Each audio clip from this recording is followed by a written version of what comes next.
El emperador Nerón toca la lira mientras Roma arde. Tortura a los cristianos. Los viste con pieles de animales salvajes y luego hace que perros salvajes los despedacen. Los convierte en antorchas humanas. Asesina a sus esposas y derrocha el dinero como un jeque árabe. Llevó el imperio a la bancarrota, saqueó templos, mató a la clase dirigente. Los relatos de la era romana permitirían encontrar la verdad detrás de estas historias. Los expertos investigarán a fondo la vida de Nerón con una serie de pruebas científicas. Descubrirán sus sádicos métodos de tortura. Explicarán uno de los fraudes financieros más grandes de la historia. También su papel en el asesinato de sus esposas y su madre. Un experto psiquiatra forense analizará el temperamento de este villano para compararlo con otros tiranos de la antigüedad.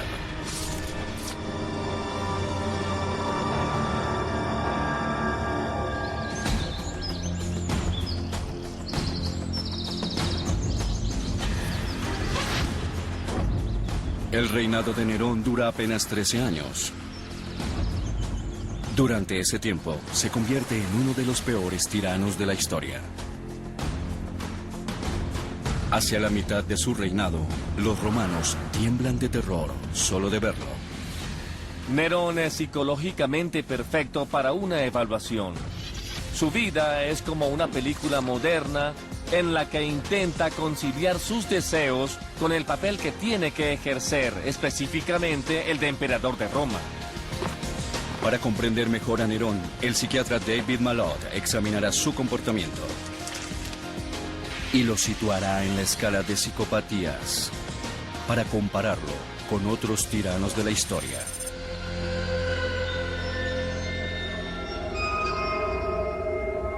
Según sus antecedentes penales, Nerón está entre los peores. Asesina al emperador, su tío, para llegar al poder. Elimina a su hermanastro, su rival directo, diluyendo una dosis fatal de veneno. Mata para lograr lo que él quiera. Intenta aplastar a su madre. Cuando su plan fracasa, envía a sus rufianes a terminar el trabajo. Acusa a los cristianos del incendio de Roma. Luego los quema vivos para vengarse. Esta carnicería de cristianos, a quienes culpó por el incendio de Roma, es demasiado gráfica y repugnante. Tortura a los senadores que lo molestan con látigos y hierros para marcar ganado. Y mata a patadas a su esposa embarazada.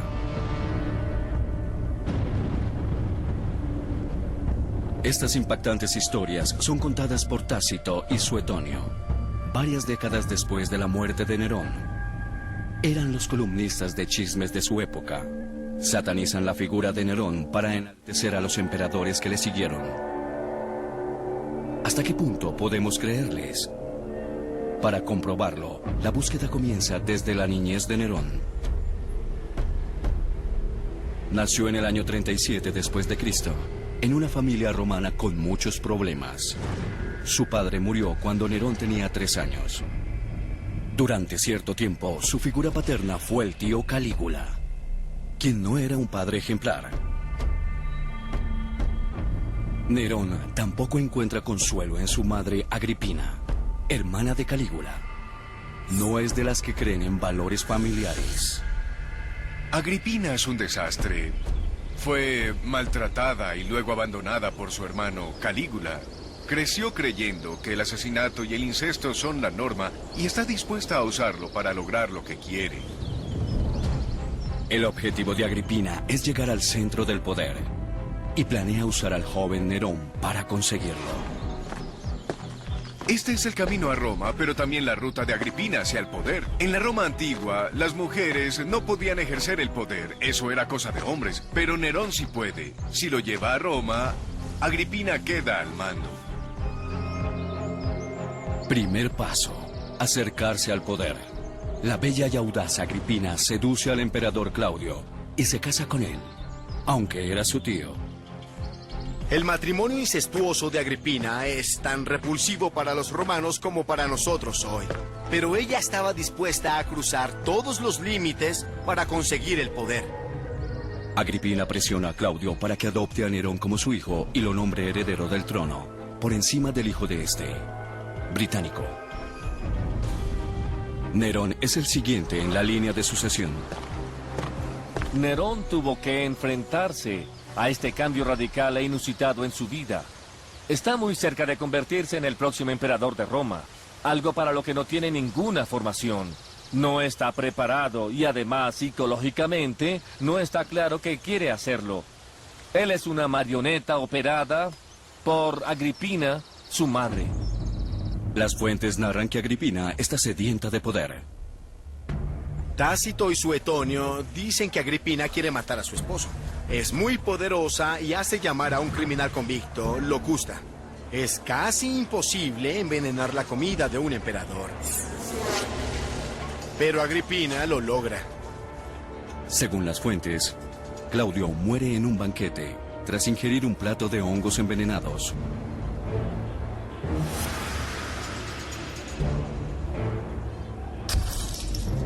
Sin Claudio, Nerón es coronado emperador, lo que lo convierte en el hombre más poderoso del mundo.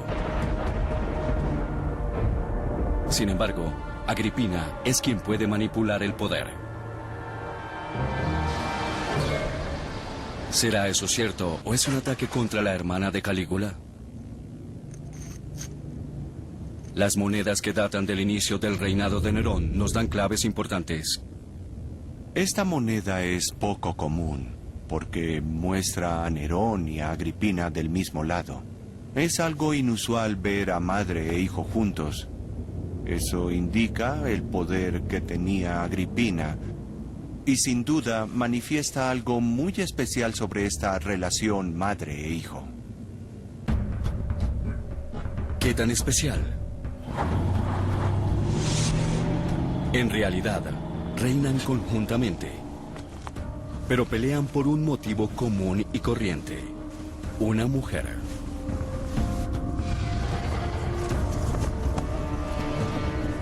Es el año 55 después de Cristo. Nerón, de 18 años, se enamora profundamente de una ex esclava. Agripina está muy disgustada. Esta situación podría quitarle su poder, su lugar en la moneda. Intenta separarlos, pero Nerón se aferra a ella. Entonces, Agripina demuestra su poder. El control que ejerce Nerón sobre Roma aún no está asegurado, porque Claudio tuvo un hijo natural llamado Británico, el hermanastro de Nerón.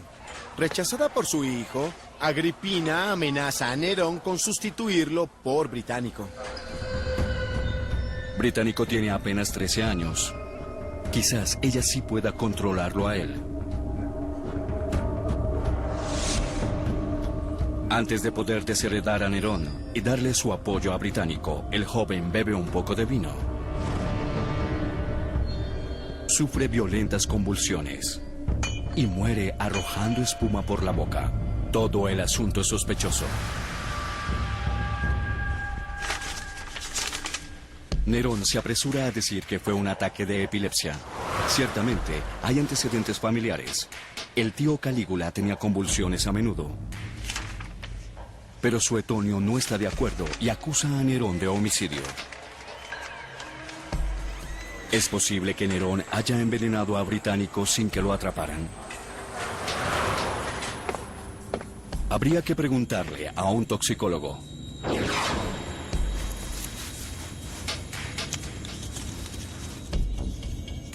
Había una gran variedad de venenos al alcance de Nerón y otros asesinos que vivieron en esa época.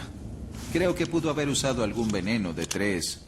Número 1, cianuro, que podía encontrarse en las semillas de fruta de esa época. Número 2, estricnina y por último la cicuta. Las fuentes indican que Británico habría bebido vino con agua y que el veneno habría estado diluido en ella. Si Nerón realmente lo envenenó, entonces debió usar un veneno indetectable en el agua. Es probable que usara cianuro. Se puede obtener de las semillas de durazno, pero se necesitan muchas para preparar un cóctel letal. El efecto del cianuro en el cuerpo humano es profundo. Puede matar rápidamente, pero todo depende de la presentación, si está bien disimulado. Como pueden ver, no se disuelve por completo. Habría notado que la bebida ciertamente estaba adulterada. No es cianuro. Veamos qué sucede con la estricnina. La estricnina tiene un efecto importante en el cuerpo humano. Una vez que llega al organismo, el paciente tiene una reacción muy dramática. Entonces, provoca espasmos musculares. Se parece a la rabia. Los síntomas concuerdan, pero la estricnina es muy amarga. Británico habría notado ese sabor en el vino. Solo resta la cicuta. La cicuta es bastante poderosa. Es uno de los venenos más tóxicos del planeta. Pueden ver que es transparente. Es difícil de detectar y actúa bastante rápido. Para Nerón y sus aliados, este era el veneno más indicado para matar a Británico. Y lo más importante, lo que más caracteriza a la cicuta es que causa convulsiones. De esa forma, es fácil hacer que parezca un ataque epiléptico. Quizá con la ayuda de Locusta, Nerón podría haber asesinado a Británico. Tenía los medios, la oportunidad y el móvil. Y hay más detalles sospechosos. Las circunstancias de la muerte de Británico son extrañas. Lo más raro de todo fue su funeral. Fue hecho a la carrera, abruptamente. Ocurrió al día siguiente, sin el protocolo que corresponde a un personaje como Británico. Hay que deshacerse de las pruebas rápidamente. Los historiadores concuerdan en que todo apunta a que Nerón es culpable del asesinato de su hermanastro. Mata sin vergüenza para lograr lo que quiere. Ese es un paso muy grande. De este modo, Nerón supera a su madre Agripina, quien le ha enseñado bien la lección. Ahora nada podrá detenerlo.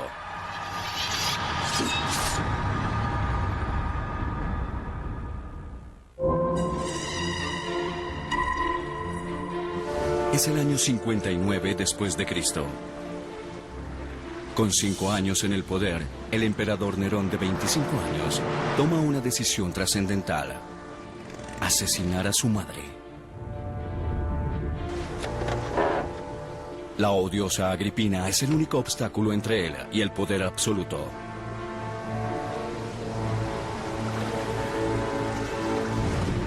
No puede matarla a sangre fría. Sería demasiado cruel, incluso para un emperador romano. El historiador Darius Aria está aquí para investigar la escena del crimen.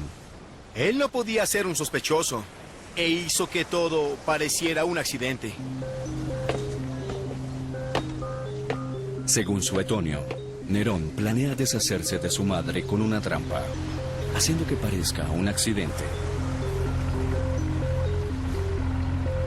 Supuestamente ocurre aquí, en la bahía de Nápoles. Nerón invita a su madre a las fiestas de Minerva. Es la excusa perfecta. La recibe con mucha pompa en la ciudad de Bayas.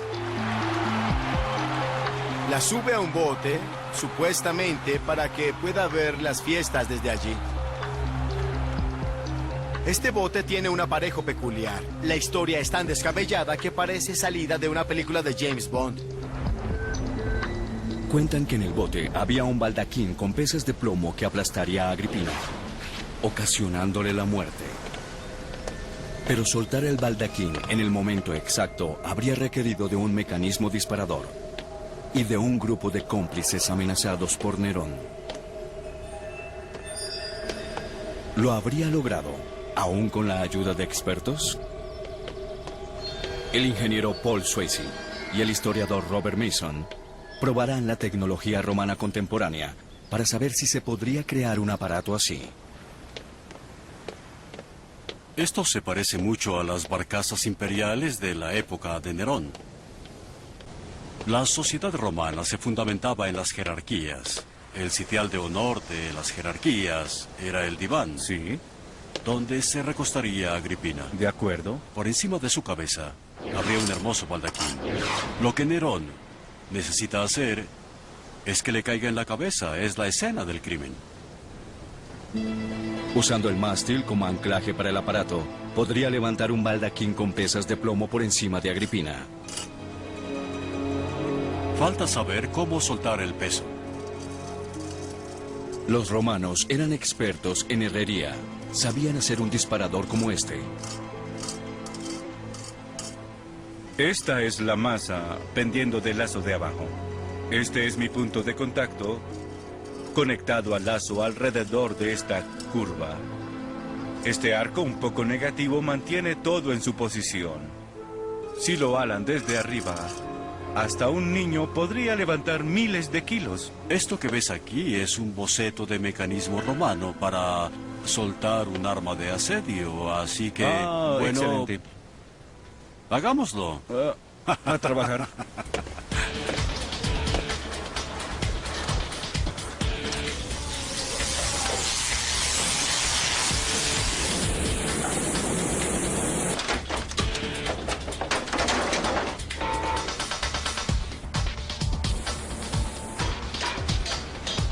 Así funciona el disparador.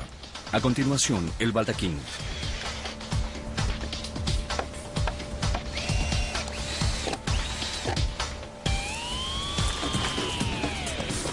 Bien, aquí tenemos la polea.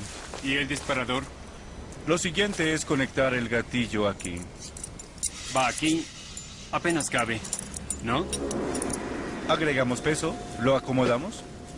Debería mantenerse en su sitio. Saldrá bien. Los historiadores cuentan que Agripina está acostada debajo del baldaquín con trampa en un diván. Aquí está el diván imperial para que la dama imperial se recline. Veamos qué le pasa a la pobre Agripina. Las bolsas de arena sustituyen los pesos de plomo. Los romanos usaban complicados sistemas de poleas que permitían a un solo hombre levantar cargas pesadas.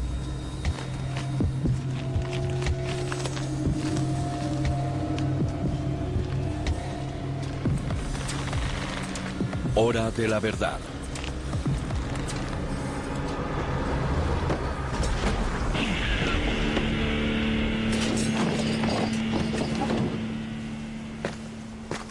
La historia indica que Agripina únicamente sufre una lesión en el hombro. El simulacro lo confirma. El daño llegaría hasta ahí. Los extremos del diván la protegerían de lesiones más graves.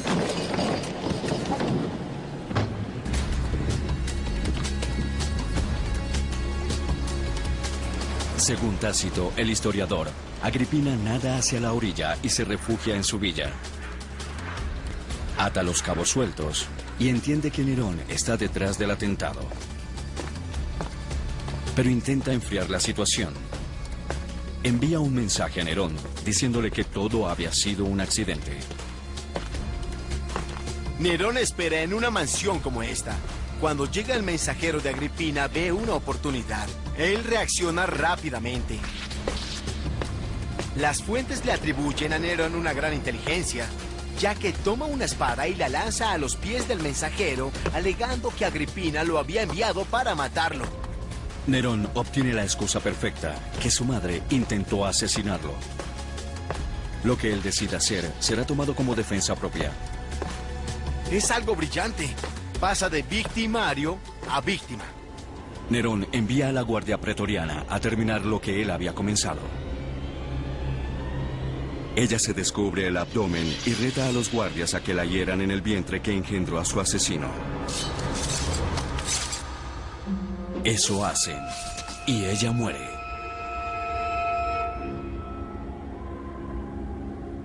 Esa noche, Nerón tuvo pesadillas. Al despertar, Nerón anuncia que ese día era el primero de su reinado.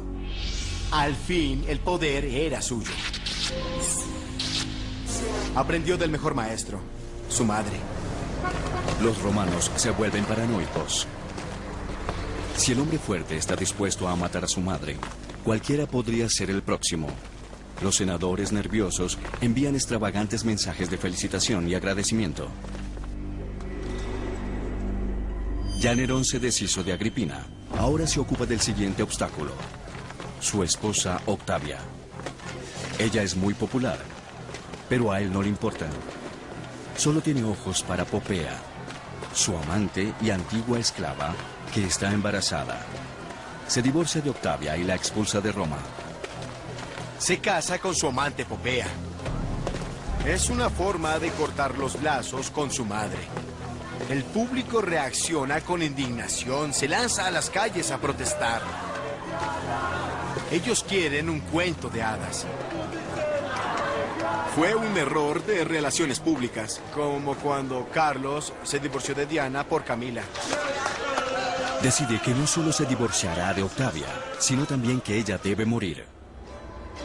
Envía a sus guardias a explicarle que ella puede escoger entre suicidarse o ser asesinada. Los guardias regresan a Roma con la cabeza de Octavia. De ese modo, Nerón demuestra su desprecio hacia la opinión pública. Nerón estaba listo para ser el hombre que siempre quiso ser. Según Suetonio, ese hombre era actor, poeta y músico.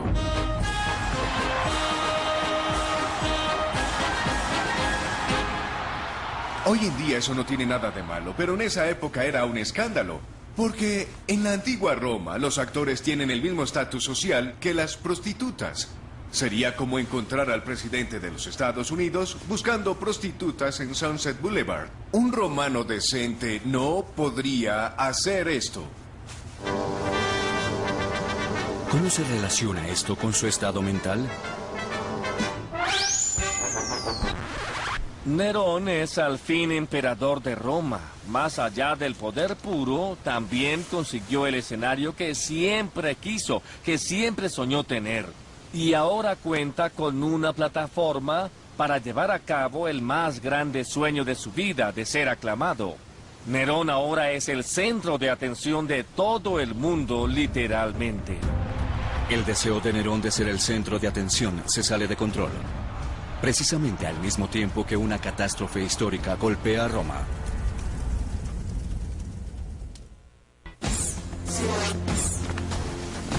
Con 10 años en el poder, Nerón de 27 años está listo para quedarse por un largo tiempo. Quien lo contradiga no vivirá mucho tiempo. Nadie se atreve a conspirar en su contra. Los romanos pasan la mitad de su tiempo preocupándose por sobrevivir. Durante la otra mitad, ven con desagrado la lascivia de Nerón sobre el escenario. Pero el psicoanálisis indica que él no puede evitar ser así. Nerón se ha vuelto adicto a las masas.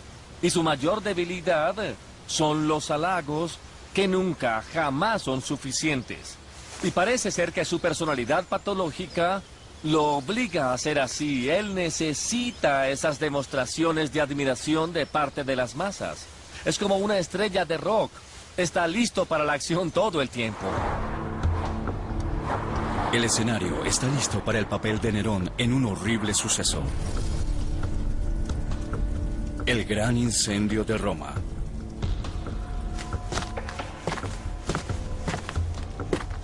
Antiguamente los edificios eran de madera y las calles eran estrechas, mucho más que hoy. El fuego podía propagarse de un edificio a otro fácilmente. Los incendios ocurrían rápida y frecuentemente. El incendio en la época de Nerón fue el más feroz en la historia de Roma. La mitad de la ciudad quedó devastada. Nerón toca la lira mientras Roma arde. Es la imagen mítica que se conserva en la historia. La lira es un antiguo instrumento de cuerdas. ¿Qué pieza podría tocar Nerón en un momento así?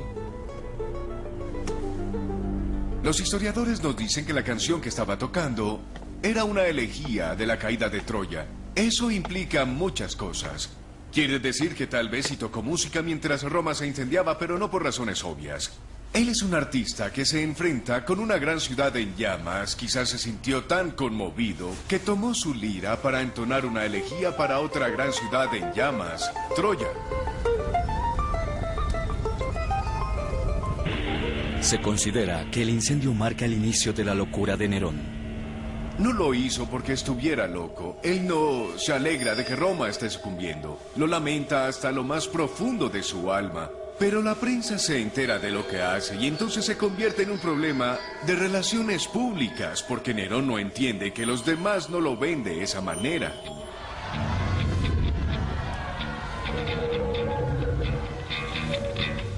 Una posibilidad es que Nerón estuviera psicótico en ese momento, pero las pruebas no apuntan en esa dirección. Como mucho, él ve la situación como su momento más brillante de su vida. Aunque el mundo ahora esté en llamas, él va a seguir actuando, porque es lo que él realmente siempre ha soñado. El incendio dura 6 días. Corre el rumor de que fue un incendio premeditado. El pueblo romano quiere justicia. Nerón pronto encuentra a quien culpar. Un grupo de fanáticos religiosos que se han convertido en un estorbo para los ciudadanos, los cristianos.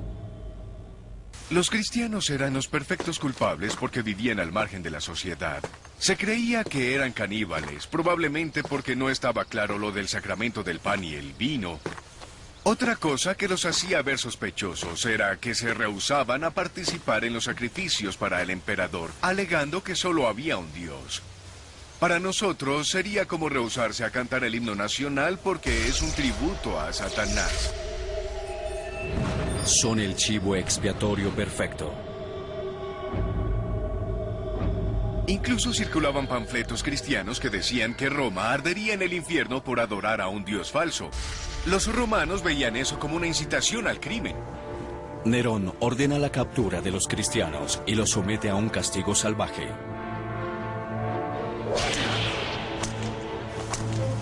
Él escoge usar la flagelación, que va mucho más allá de usar un látigo. El látigo incluye cuerdas de metal con púas.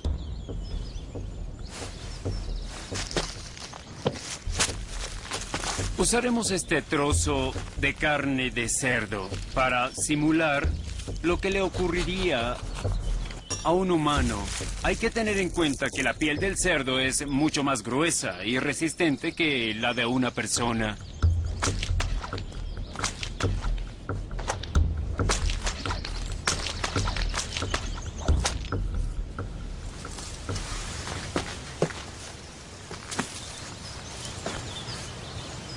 Observen la profundidad de las heridas que llegan hasta la capa de tejido muscular, más allá del tejido adiposo, atravesando la piel.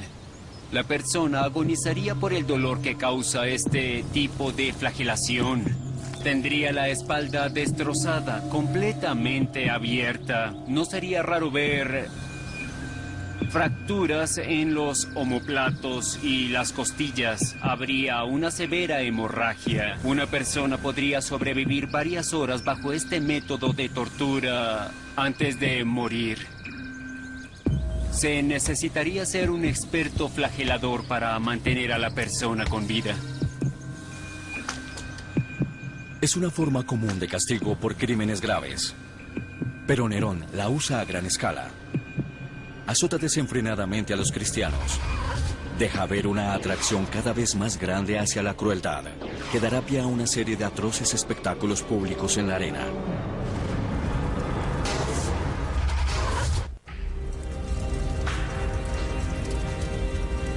El incendio destruye gran parte de Roma. Nerón cree que es provocado y culpa a los insignificantes cristianos. La venganza es feroz. Los romanos acostumbran a ver sangre en la arena, pero esta vez Nerón se excede con los cristianos. Los hace vestir con pieles de animales y luego hace que los enormes perros salvajes los despedacen. Los romanos no lo toleran. Esta carnicería de cristianos a los que culpó por el incendio de Roma es tan gráfica y tan repugnante que lleva al público a sentir lástima por ellos, lo opuesto a lo que buscaba Nerón. Sin embargo, Nerón no se preocupaba por la opinión pública y las atrocidades empeoran. De noche, hace que aten a los cristianos a unas estacas cubiertas de alquitrán y las prende en fuego, convirtiéndolos en antorchas humanas.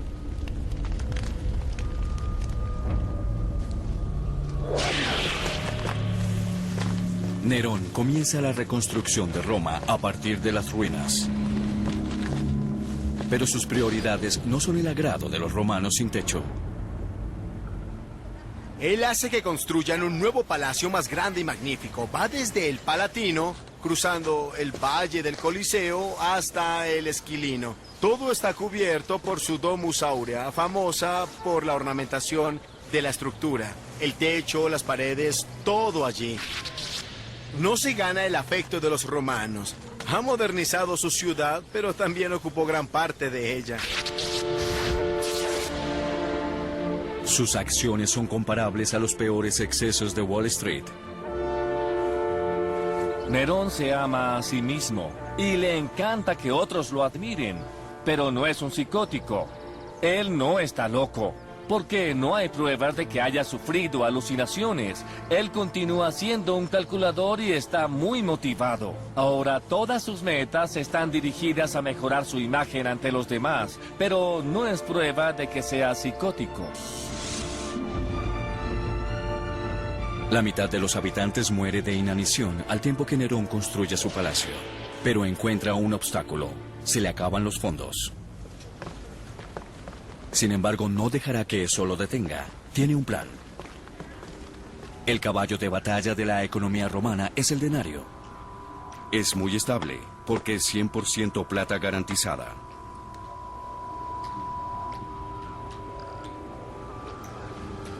En la antigüedad, para el ciudadano común de a pie, era muy importante tener fe en la autenticidad de la plata que contenía esa moneda que recibía por su trabajo, fuera un soldado romano, un senador o solo un campesino.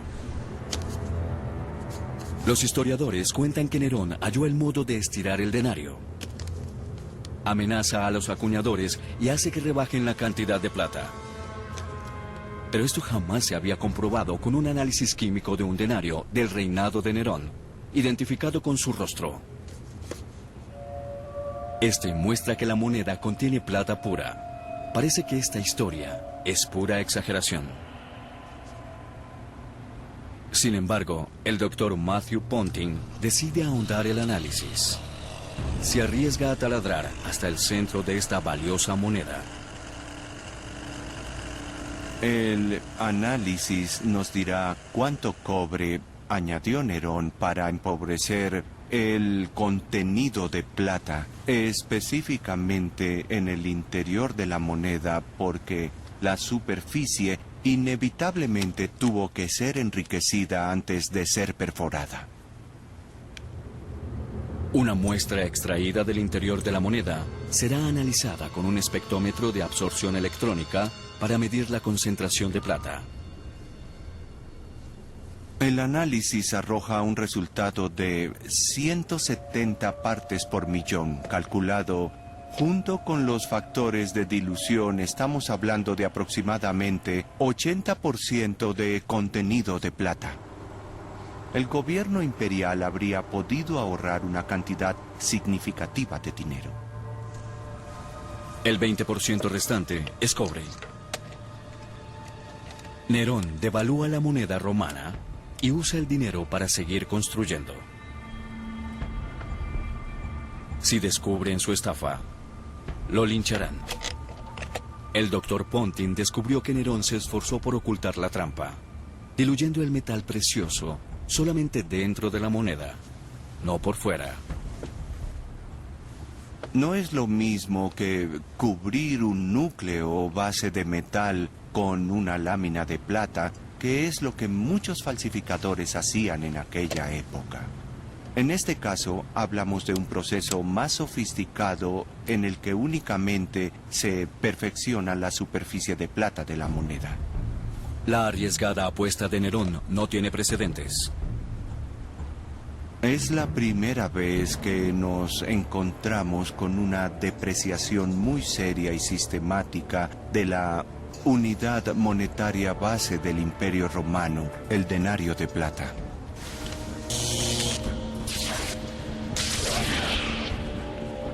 Nerón está fuera de control. Se gesta desde el Senado una conspiración para asesinarlo. Estamos en la Curia, el sitio de reunión para los senadores. Aquí discuten la posibilidad de deshacerse del emperador. Quieren que se vaya, lo quieren muerto, pero Nerón está dispuesto a pelear, gracias a la preparación que recibió de su madre. Él golpea con brutalidad, golpea con rapidez y golpea con eficacia. Son víctimas de la ira de Nerón.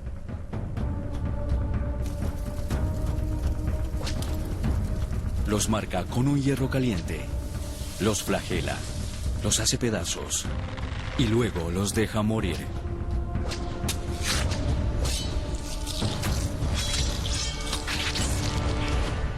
Nadie está a salvo cerca de Nerón, ni siquiera su nueva esposa.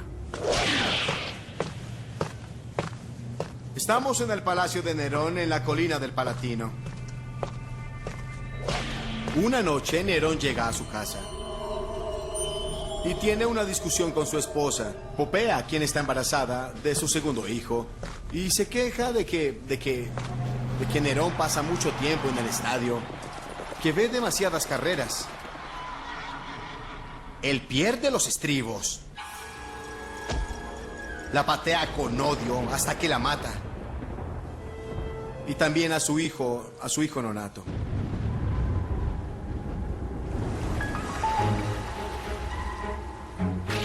Nerón renuncia a sus intentos de gobernar y se va a Grecia a explorar su lado creativo.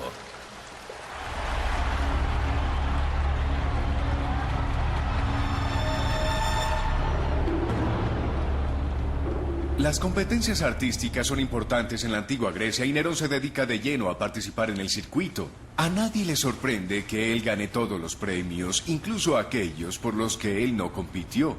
Suetonio cuenta que él ganó 1808 premios, pero eso sería a razón de 5 premios al día durante un año. Es un poco difícil de creer. Nerón regresa y se encuentra en el medio de una desagradable investigación. Se siente una atmósfera de rebelión. El Senado romano aprueba una resolución declarándolo enemigo del Estado. Su buena suerte se ha terminado.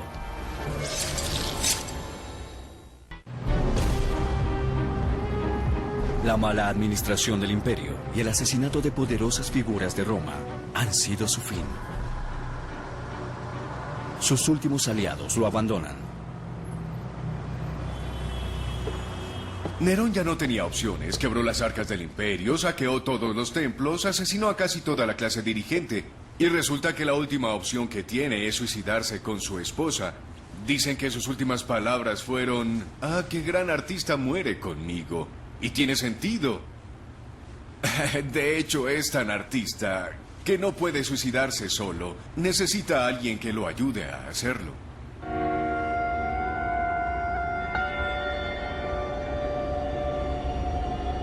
Un esclavo emancipado lo ayuda a cumplir su último deseo. El telón baja por última vez. Nerón tiene 30 años.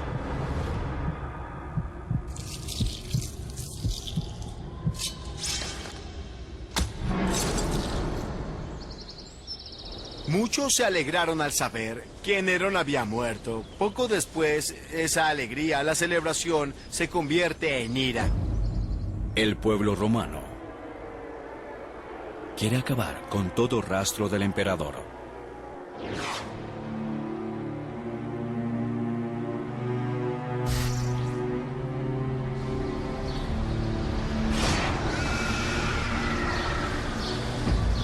Por primera vez se aprueba una ley para eliminarlo de la historia, llamada Damnatio Memoriae. Al morir Nerón, el Senado tomó medidas.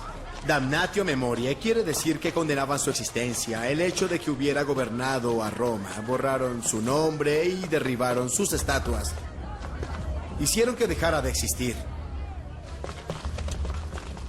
Los gobernantes posteriores que quieren hacer ver mal a sus predecesores usan a Nerón como ejemplo por sus terribles crímenes.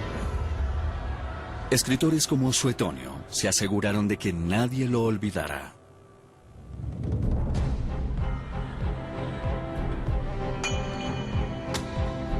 Envenena a su hermanastro y hace asesinar a su madre.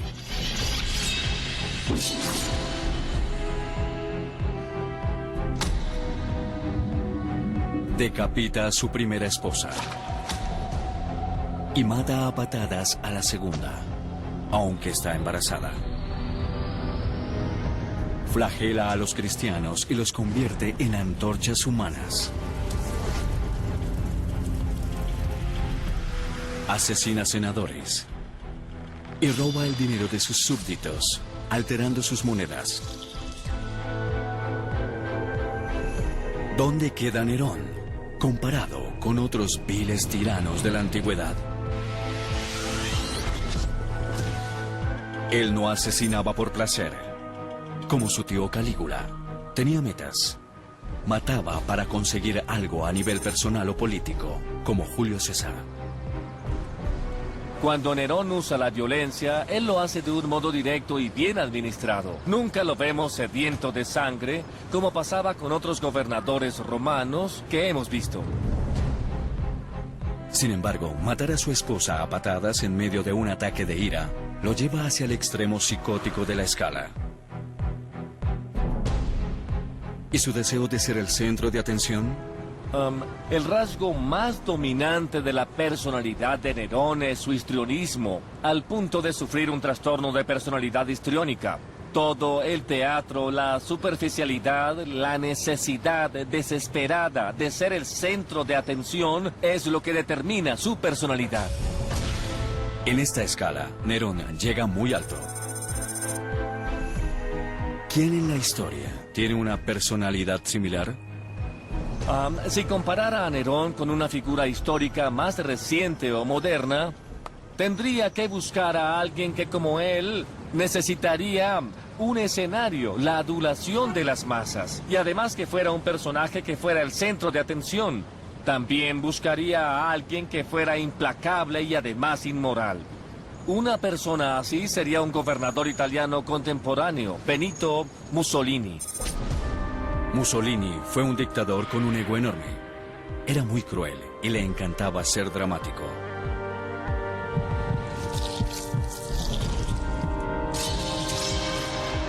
Los romanos celebran el suicidio de Nerón, pero su alegría dura poco. Llegan rumores de que sigue vivo y que fue visto cantando y tocando música. Incluso, hoy en día, esto es una ilusión frecuente. Algo parecido sucede con Elvis. Desapareció, está muerto. Pero de vez en cuando alguien lo ve y a la larga la gente lo cree. Muchos creen que Elvis aún vive. Lo mismo ocurre con Nerón, se convierte en leyenda. Tal fue su impacto en la sociedad romana. El deseo más profundo de Nerón era ser recordado como un artista. Pero eso no fue lo que ocurrió.